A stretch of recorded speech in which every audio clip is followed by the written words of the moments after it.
এটা হলে আপনার এখান থেকে এয়ারপোর্ট আন্ডারপাস করবে। আলা কয় কিলোমিটার হয় জানি না।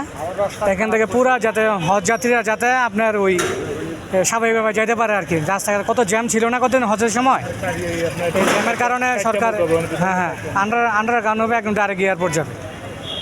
এয়ারপোর্ট থেকে এইভাবে একদম করে 4 লাইনে করবো আর কি।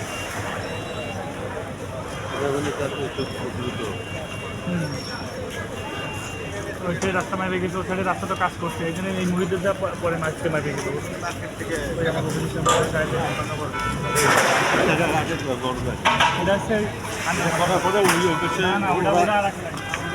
এখন 4 লাইন করবো, 4 লাইন করবো একবার আন্ডার হাজিদের জন্য। এটা শুধুমাত্র হাজিদের জন্য, মানে এটা করা উপরে রাস্তা থাকবো।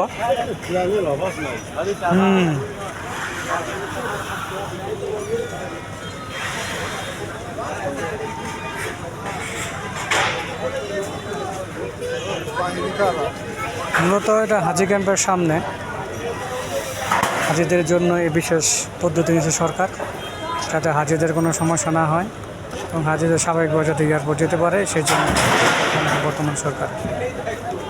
এই যে দেখতে পাচ্ছেন হাজি ক্যাম্প, এই যে হাজি ক্যাম্প, এটা হচ্ছে গিয়ে হাজি ক্যাম্প। হাজিদের জন্য আগে মূলত এই ব্যবস্থা নেওয়া হচ্ছে।